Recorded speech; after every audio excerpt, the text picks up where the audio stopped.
Welcome back everybody, and we have Fritz joining us again today. So don't be surprised if we end up with a fluffy tail sort of crossing the screen every once in a while. He is literally cuddled up in my lap right now. I don't know what's going on with my cat at the moment, but he's just really enjoying human company at the moment.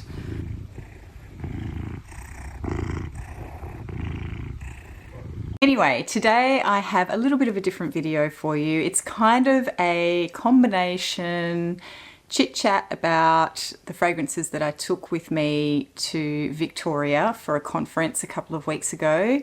And I'll also be talking about a new perfume that I bought, which if you follow me on Instagram, you already know all about it. And also just some general thoughts about how I sample fragrances and how I intend to sample them going forward. First things first, my name is Cherie. I mostly talk about perfume on this channel, and sometimes I mix other things in as well. And if any of that remotely interests you, then please do consider hitting the subscribe button and giving this video a like at the end if you enjoyed it. And with that, let's get into it. So as I mentioned, I recently went interstate for a conference. The conference was held just south of Melbourne in Victoria, Australia. I resolved to only take a small amount of perfume with me. Originally, I was going to take just one bottle and that was it. I didn't quite make that. In the end, I did take a few samples and a couple of travel sprays with me as well. And I just thought I'd share with you what I did take, and then I will get into talking about the new perfume that I bought. So first up, I refilled a little bit this decant that I had of Memoir Woman from Amouage. This is obviously not an official travel spray. This is actually one that I bought off somebody in one of the Facebook groups when I was contemplating buying a bottle of Memoir a couple of years ago. I was doing my best to not rush into buying full bottles of anything. And I have since bought a bottle of this because I used up the entire decant. This is about 10 mils. The reason I chose this one was because where we were going, the weather had been a bit cooler than, or quite substantially cooler than here. So I wanted something that had a little bit of darkness about it and that would go really well in the cooler weather. Memoir Woman works beautifully all year round in my opinion, but I really do think it has a moodiness about it that suits the cooler weather. It's a chypre fragrance. It's quite green and dark, a little bit earthy and resinous. So I really, really enjoy this. The next one that I took, I don't actually have the sample vial with me because I finished it. I did take a sample of Belle Âme by Les Abstraits, which is the new perfume brand that has been formed by Eugene from You Smells Good here on YouTube. Antoine Lee is the perfumer behind the fragrances from that house, and Eugene did a fantastic live stream and interview with Antoine Lee a few weeks ago on his channel. I'll see if I can find it and link it below, because it was just amazing to get obviously the perfumer's thoughts on the fragrances and the background and where, how they came together. Belle Âme is a beautiful, beautiful, beautiful, beautiful iris fragrance. I'm a huge fan of iris in perfumes anyway, and this was no exception. It was just outstanding, and I have actually been through 2 samples of it now because a friend of mine sent me a sample from her bottle, and then I ended up purchasing a sample from the website as well because I just wanted a little bit more. I can't quite afford the full bottle yet, but it is definitely on my wish list. I absolutely adore that fragrance. I will talk more in depth about that one another time because I think I'd like to review that one separately. But suffice to say, I think it's probably my favorite from the 3, even though I think all 3 of the fragrances in the line are absolutely beautiful. And if you like iris in perfumes, you must.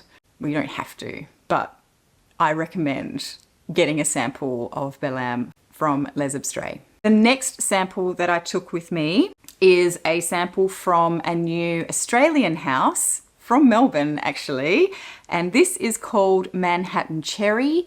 It is from the house Frassai, and this, unsurprisingly, is a cherry fragrance, but If you have been watching my channel for any given amount of time, you probably know that cherry is not my favorite note in fragrances. And I know that cherry is definitely having a moment in perfumery, and I just haven't found one that I enjoy. But this one I do enjoy. And I think the reason I enjoy it is because even though the cherry is definitely prominent, it's definitely present, it's not too in your face in this fragrance. It seems to be blended so beautifully and balanced against the other notes that it just sings, but it's not, I wouldn't necessarily call this a cherry fragrance. It's got a very leathery tone to it. To me, it's reminiscent of a fragrance that I would imagine myself wearing if I had a leather jacket on. So in that regard, I guess it conjures up similar images to me as, say, Black Perfecto by Guerlain, but they don't smell the same. It's got some lovely spices in there as well, and it leans slightly boozy, so it does definitely have that nighttime feel to it. Anyway, I was very pleasantly surprised by this fragrance, again, because I'm not typically a cherry fan, but I thought this one was done very well. This is cherry done right, in my opinion. Next up, I took one for bedtime that I have been loving wearing at bedtime for the past few weeks now, or maybe a couple of months. This is a travel decant of Love Tuberose by Amouage, and you can see that I've definitely given it a bit of a nudge. I have really been enjoying wearing this to bed at night time. It's just a really beautiful, sweet, creamy tuberose fragrance. It's not overly complicated, but it has this sort of whipped cream note in there, which, you know, historically would have been something that would turn my stomach, but it's just working for me at the moment. I think I'm starting to get more into gourmand and sort of fruity, sweet fragrances, which is so bizarre.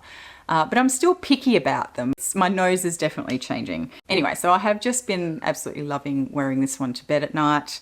Again, I don't know if I have much to say about it other than it's a really beautiful sweet tuberose with a creamy whipped cream sort of gourmandy note in there. As a gourmand tuberose, I think this is very approachable. This one is going to be popping up in another video in the not too distant future. I am actually contemplating picking up a full bottle of this because somebody I know was considering selling their tester bottle.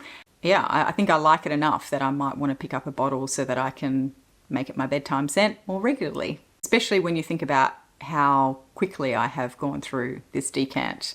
I've really only been wearing this for a few weeks, and for 2 weeks I had a pause because I thought I was going through it too quickly. And yeah, so I mean, I think these things are about 8 ml, so I've been through about 4 ml in the space of a few weeks, which is pretty good for me. I mean, I don't normally go through perfumes that quickly. I also took another Amouage fragrance with me, and this time it's also another white floral, but this is Ashore, and this is their official travel size. I really love these travel size canisters. I think they're just really beautiful, and they're soft. They're nice to touch as well. They've sort of got this soft, well, I guess it's leather. They're just tactile. So this one is another white floral fragrance, and this time it's more jasmine leaning than tuberose leaning, I would say. It is aldehydic, it's sort of sparkly and bright, but there is a little bit of an animalic twist to this, which just gives it a bit of interest. There's olibanum in the base as well, so there is a denseness to it, but the aldehydes and the florals, together with some spices like pepper and cardamom in the top, help to lift it and keep it very airy and elegant. I really, really like this one. Would I ever pick up a full bottle of it? I don't know, because I already own quite a few aldehydic floral fragrances. So I don't know if I necessarily need this in my collection, but I am very much enjoying this travel spray. Okay. So now we come to the full bottle that I took with me, and This is also the new perfume that I bought recently. If you have seen my last few videos from this year, and there aren't that many because I haven't been posting as regularly this year, you may recall I have been talking a little bit about a sample that a friend gave me in January of Victoria by Frassai. And I'm so pleased to announce that I did actually go and pick up a bottle of it.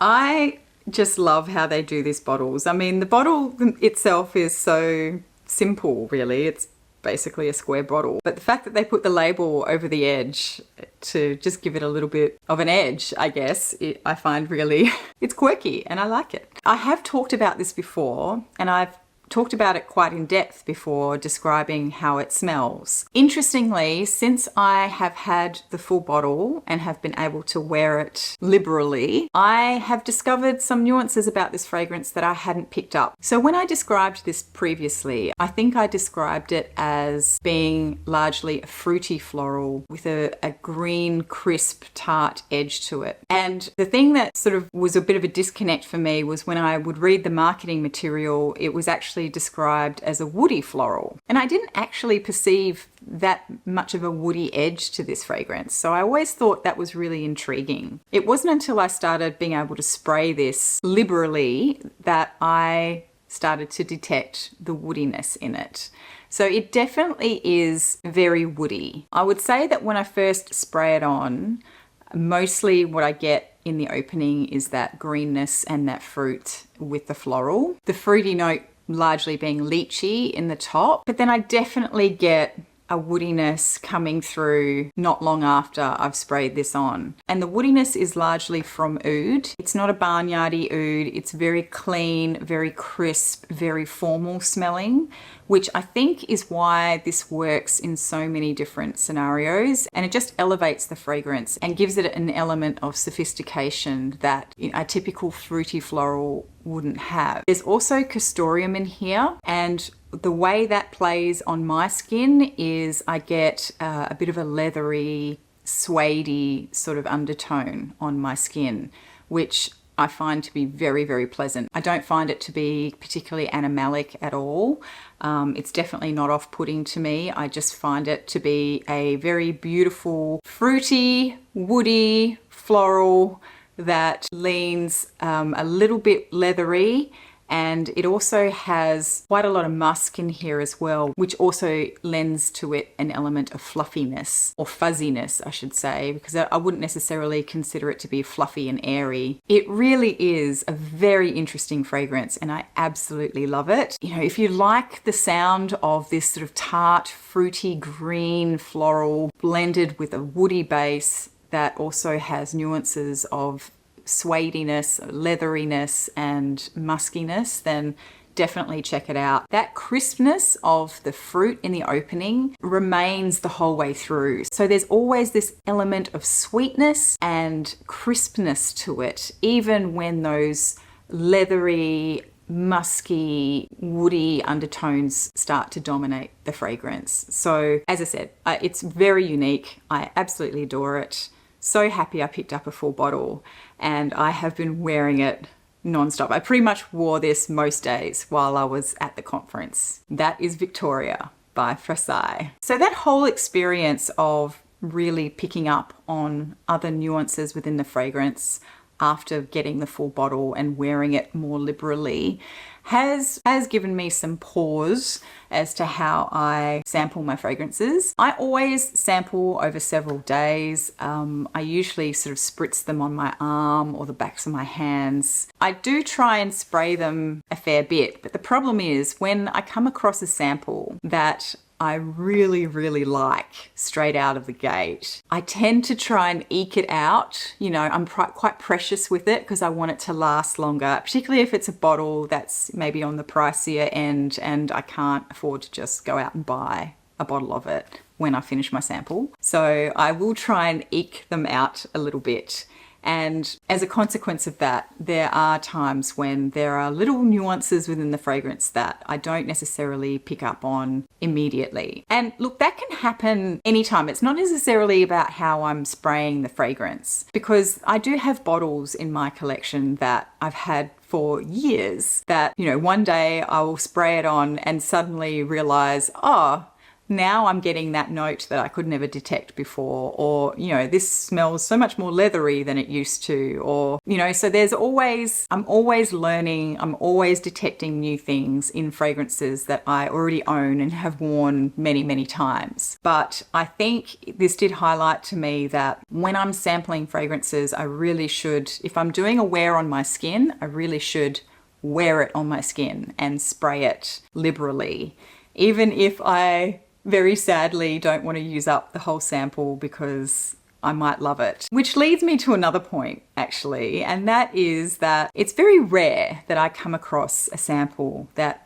I'm completely blown away by. And I think the reason why that happens is because, I mean, in particular, that I just loved this fragrance so much was because I had a low expectation of it. I didn't expect to love it so much because it had that lychee note in the top, and I thought, I don't like fruity florals, even though it was described as a woody floral.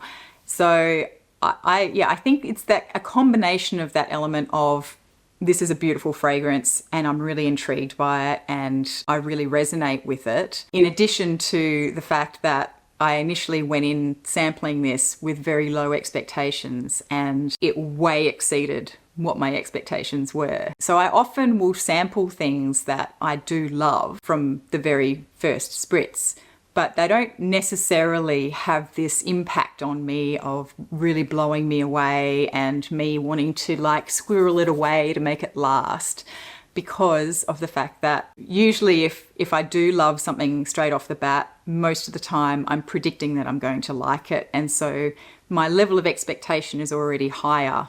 And so it's very hard for fragrances like that to really sort of like blow my mind and consume my thoughts for weeks on end. So that was just a very long-winded explanation for, you know, how I think I might change the way I sample things and maybe just let go of this feeling of wanting to keep the special things and make them last longer and longer. I really need to give them a proper wear like I do everything else that I sample. So anyway, I just thought I'd share that. Let me know if you have a similar experience when you sample things, and particularly when you come across something that you weren't expecting to love and it's just blown your mind. Do you try and make it last longer, or do you just go ham, wear the sample and then go out and buy the perfume? That is it. That is all I had for you today on this particular topic. So I hope you enjoyed that. I'm going to leave it there. Thank you so much for watching. Don't forget to give this a thumbs up if you enjoyed it, and I will see you soon. Bye.